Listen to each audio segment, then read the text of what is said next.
satisfied. I take pride in the fact that my majority is a little bit more mobile than Black's, and consider a future G2, G3 move. Although here I can't play it because of knight d4 with a fork against c2 and f3.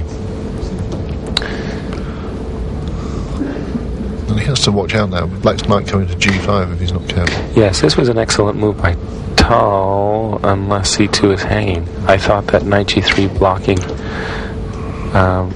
Black on the g line was a good idea, but I forgot about the c2 square. Yes, he's taken on c2, takes on f8, queen takes. Rook e4, perhaps.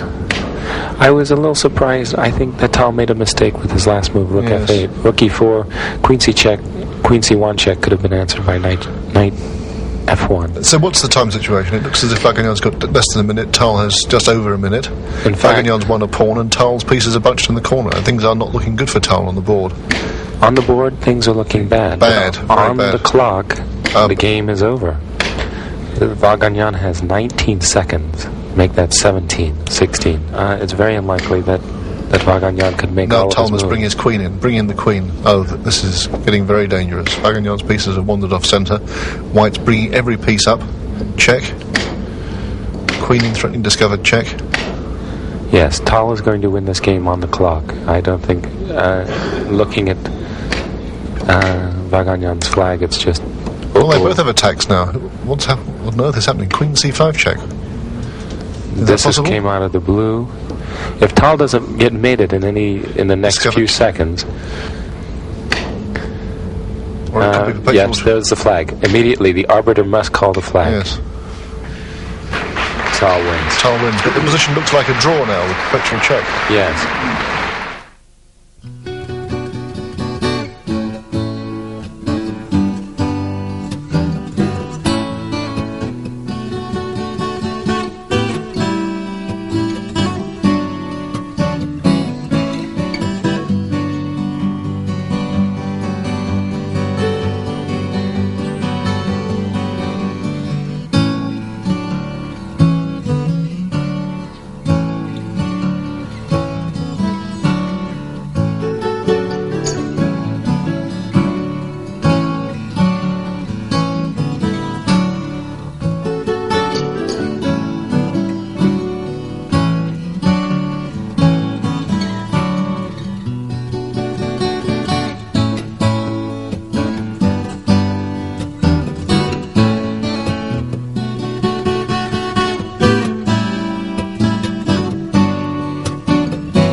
Tal wins the next 2 games. It's 3-0 going into game 4.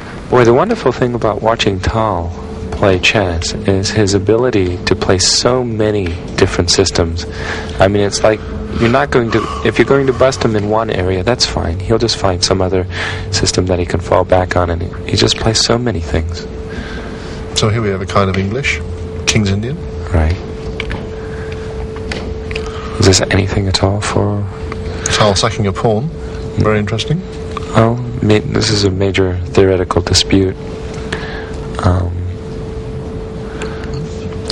Vaganyan looks a little bit puzzled by it. He should be aware of it, being a... He hasn't taken the pawn. No. Being a big ready and Catalan player, I mean, I'm sure he's seen just about everything, had just about everything thrown against him. Still, being 3-0 down, you think that you might want to take something. Well, it will be Vaganyan's intention to just kind of claim the whole board with an eventual e2, e4, or even an e2, e3.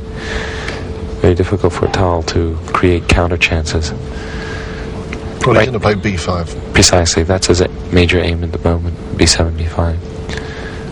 Probably knight d5 is in order for white here, so as to be able to recapture it eventually on d5 with a pawn, thereby cramping black's game a bit.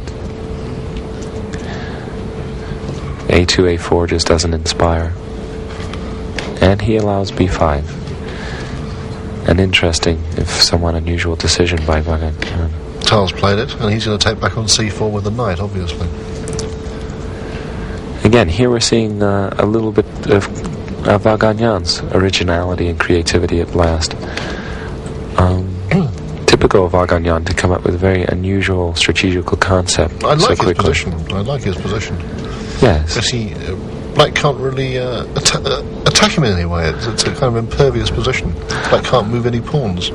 Yes, well, on the other hand, Black's pawn structure is quite sound, so all he really needs to do is exchange a bit of pieces and get some wood off the board, and life should be pleasant once endgames come around. I'm not so sure knight a5 was the correct way of getting rid of this knight on c4. Vaganyan should develop some rooks. This gives Tal an opportunity. Knight a5 is a funny move as well. Yes, this gives Tal an opportunity to get rid of 2 pieces for a rook and 2 pawns. Always a double-edged affair, and especially in blitz chess, but I might be tempted just to take that. Just to clear off some problems. Yes, and to set up a pawn barrier e6 and d5. Well, he hasn't done it. He's moved his queen out. Righto. Also not bad. This is the same kind of position that Garry Kasparov had in one of his games with Georgiev. It's very hard for Black to get counterplay in this kind of position. Yes.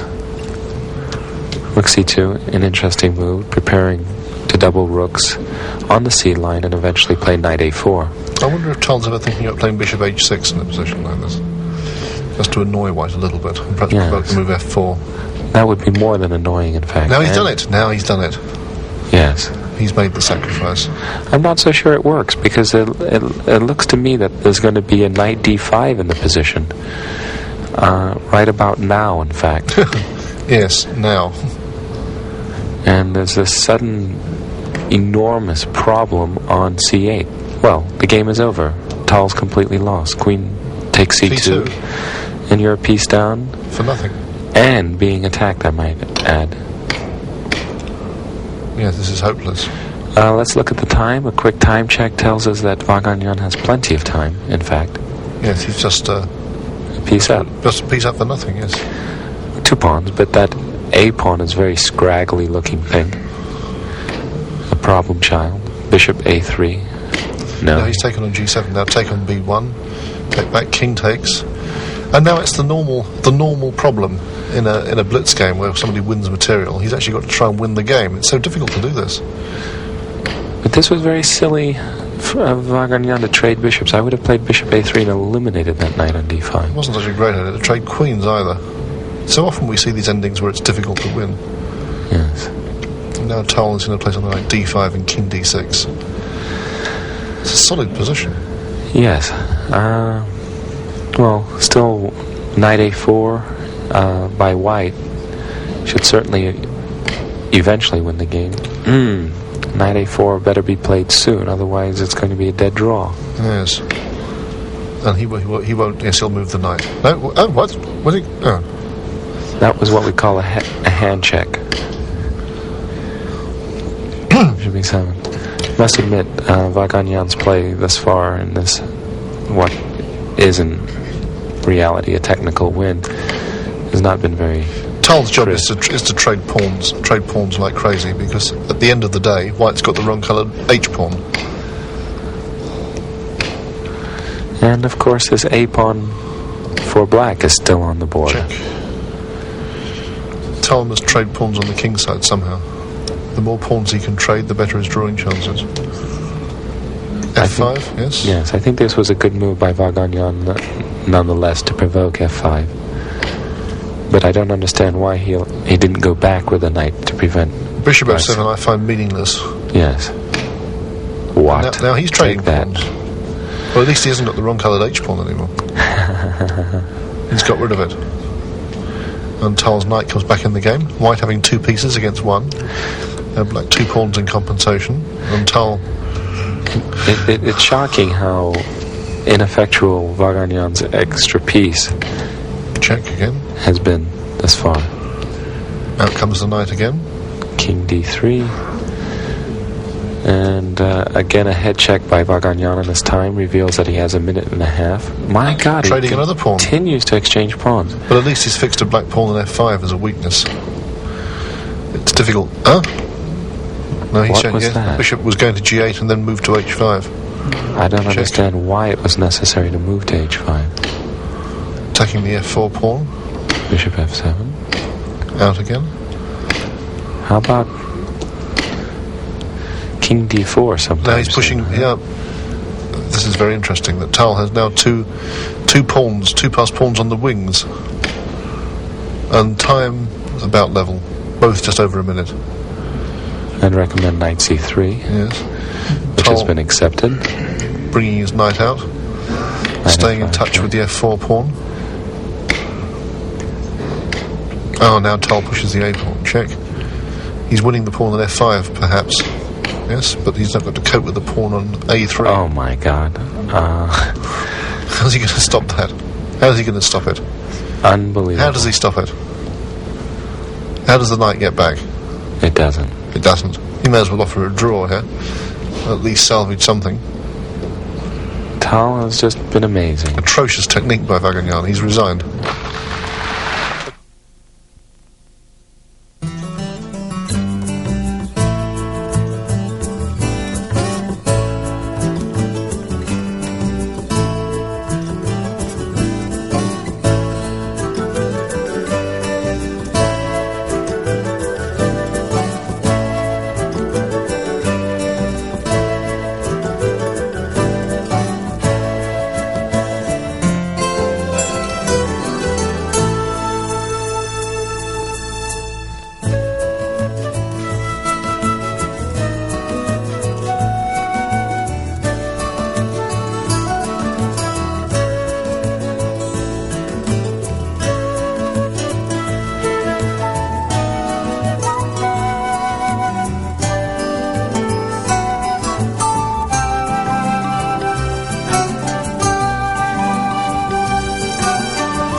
Crowd going wild, absolute jubilation. Mikhail Tal, a popular winner, to put it very, very mildly indeed. Tal, World Blitz Champion. I wish to present to you this medallion, the winner today of the World Blitz Champion in St. Paul, Minnesota.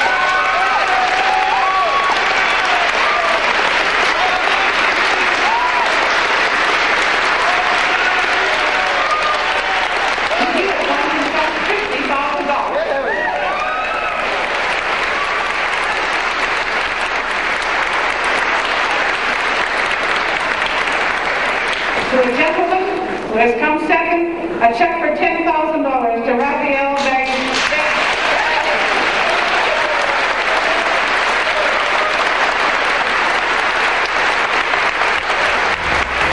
And so it's done. Raphael Vaganian loses to Mikhail Tal, Misha as they call him, the granddad of the Grandmasters. He has won the World Blitz Championship. For Raymond Keene and Yasu Sarawan, I'm Dave Reynolds. Goodbye from St. John, New Brunswick.